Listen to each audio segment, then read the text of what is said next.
What's up mga ka-technician? Nagbabalik ang DIY Pinoy Technician. Sa mga hindi pa nagsusubscribe nyo guys, subscribe na kayo. Click ang notification bell button, click na like nyo rin na mga videos.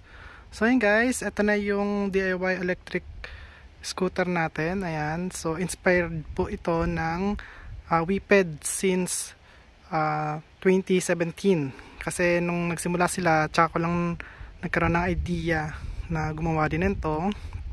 Kasi nga, yun nga, hindi sila nagde-deliver from tag dito Korea to US. So kaya gumawa ako ng sarili ko. At kung tatanungin niyo ako guys, kung humingi ako sa kanila ng mga diagram niyan, hindi po, never po akong humingi sa kanila ng diagram. So ang ginagawa ko lang po guys ay nanonood lang ako sa mga video nila, and then i-convert ko na lang yung pinapanood ko doon sa SolidWorks. Pero may mga nakatagong ano rin guys may mga nakatagong parts. So yon guys, sarili ko na yon. Ako na lang nag-research nun. So ayan, at least nabuo ko siya after ilang linggo rin yun, or ilang buwan guys, hindi linggo buwan ang ano so 6 months or 7 months ko yata bago ito na kompleto. Kasi nga gumawa muna ako ng kahoy na version para alam ko yung sukat. So kailangan sa kahoy muna.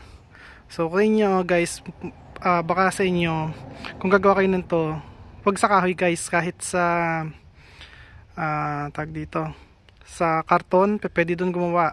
Magupit-gupit lang kayo, pwede na kayong gumawa ng sarili nyong version ng electric scooter. Ayan.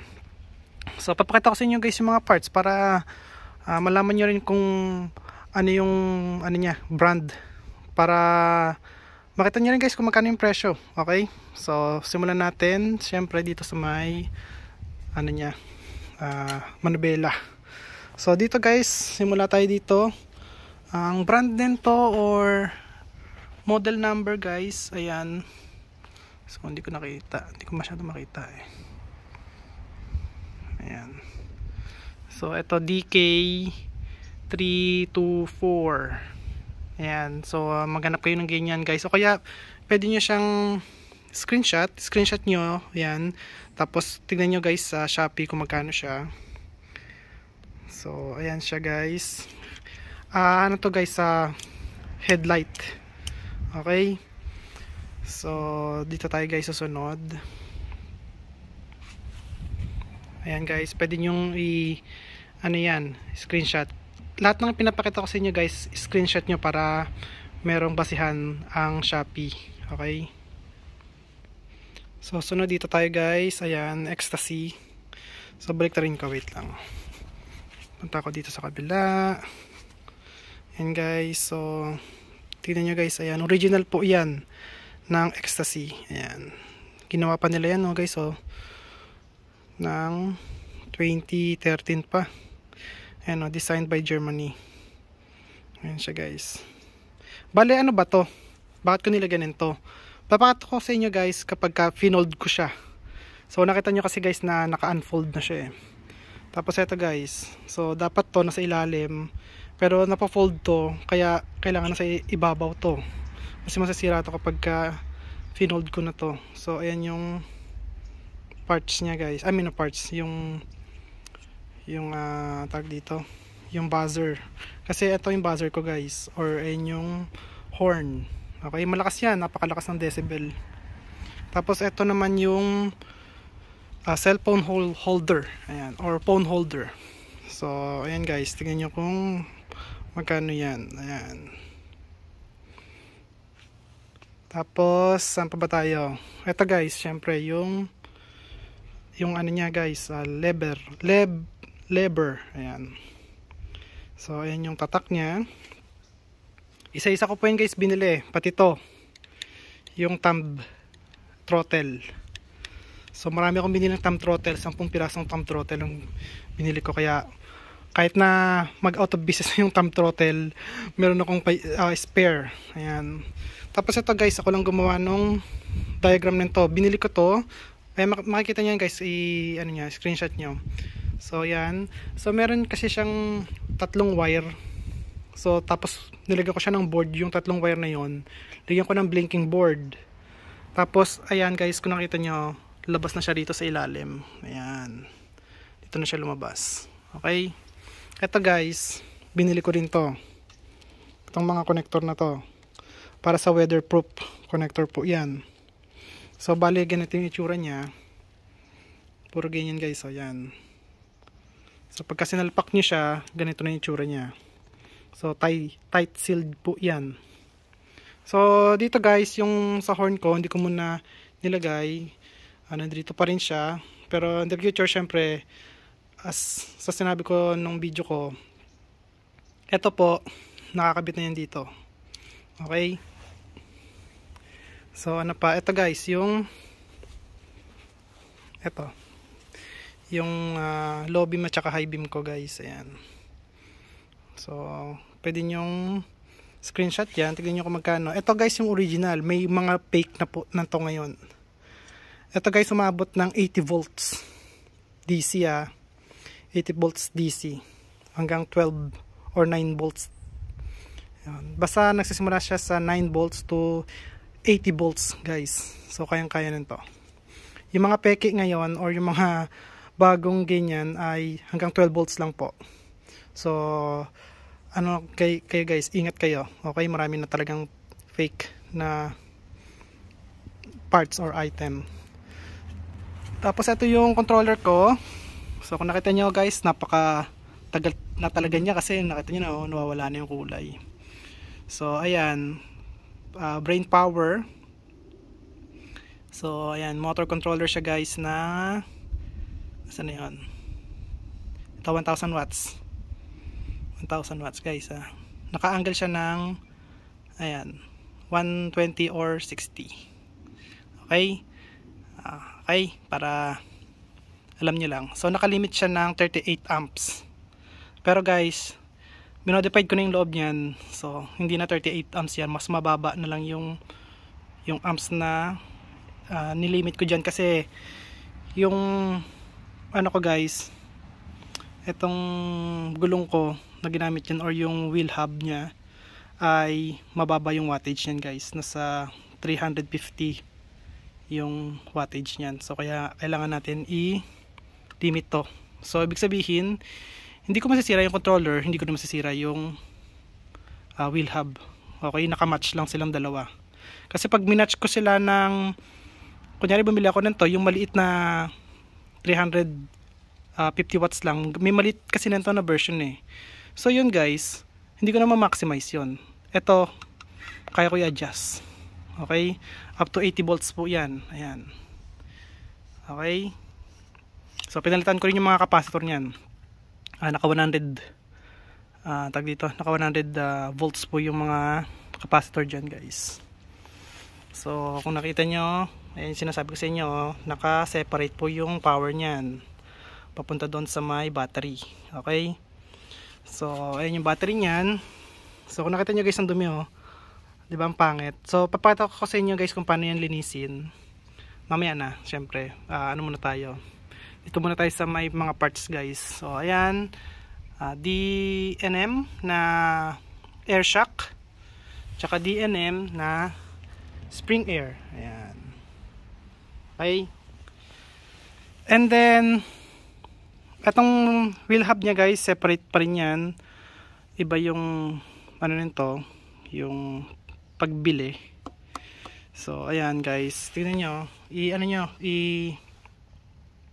ang tag dito, screenshot nyo para sa Shopee. Makita nyo, kung wala sa Shopee, kasi ang bili ko nito guys, hindi sa Shopee sa AliExpress ko siya guys binili. Ayan. So dual hub siya guys, dual hub motor. Ayan. So hindi po siya ano guys gear type. Gearless siya guys. So ibig sabihin direct drive po siya. Okay, kasi yung iba niyan may gear. So pagka may gear, meaning hindi nyo andar na mabilis yan. Kasi may gear siya guys Malakas yung torque niya, pero mabagal siya. Ayan, mahina gaano yung torque, pero mapapabilis niya dahil hindi naman kayo guys pupunta ng bundok diba? So Ayan. At eto guys, yung stand.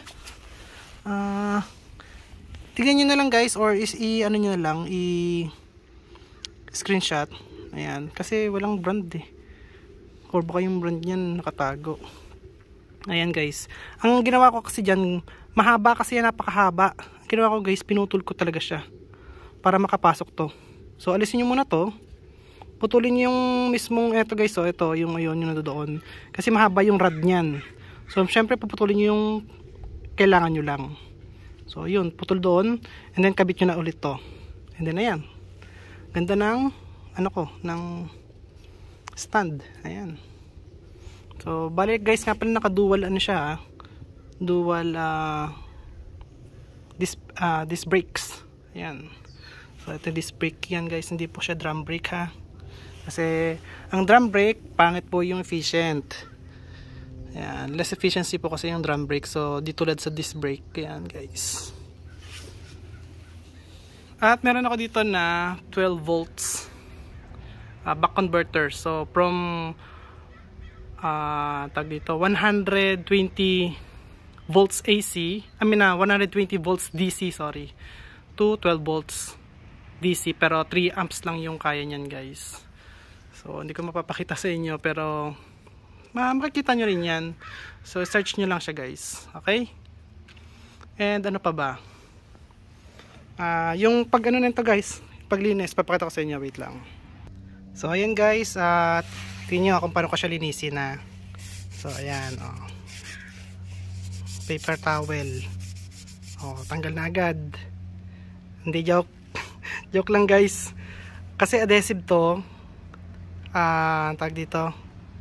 Sa tape kasi galing to guys eh. So adhesive yan. So maano siya, madikit. Kaya ang ginawa ko, tada, WD-40 lang yan. So spray nyo muna to. Yung tag dito, yung tag dito, paper towel. So dito kayo mag-spray. Kasi pagka in-spray niyan dyan, baka kumalat yung WD-40 dyan. So doon kayo mag-spray sa pamunas. So ganyan lang siya guys. Walang kahirap-hirap. Diba? Malinis na malinis yan. Diba? Kanina napakadumi niyan, diba? Kanina ang daming adhesive niyan. Okay, so linisin ko lang yan and then babalik ako. So ayun guys, kung nakita nyo, linis niya no. Diba? Kinis. At yun nga pala guys, baka tanongin nyo ako kung ito na ba yung final kong wiring yan. Di pa pwedeng ganyan final wiring yan guys. Kasi pagka kumaskas dyan sa gilid nito. Kasi metal to guys, maninipis lang yung ano yan, balat nyan. So pag kumaskas yan, di nag-spark yan dyan. So masasira pa tong controller ko, dalawa yan. So sabay yan masasira pag ganun ginawa ko. So ano lang yan guys, tag dito lang sa video na yan, nakagay lang muna yan, pero in the future guys, ayusin ko yan, huwag kayong maglala kasi baka mabash ako baka sabihin nila, ang pangit naman guys, pangit naman sir ng wire mo, ganda-ganda ng scooter mo, pangit ng wire mo. Ano lang muna tayo guys, test lang muna tayo, and then pagka okay na yung mga ikakabit natin tulad ng mga connector na ganyan, pag okay na yan, ipafinalize na natin yan guys. Hindi na pwede talagang ganyan yan, okay? And then magana tayo guys, ipapold natin yung itong ano niya, ito, wait lang, paandari mo na, i-stop ko muna yung video kasi ang ingay ng aeroplano. So yun guys, at nakadaan na yung aeroplano kasi ang ingay So pakita ko sa inyo guys, ito ipapold natin pag ganun pababa. Okay, so babalik ako kapag naka-fold na siya guys. So ayan guys, kung nakikita nyo, naka-fold na siya.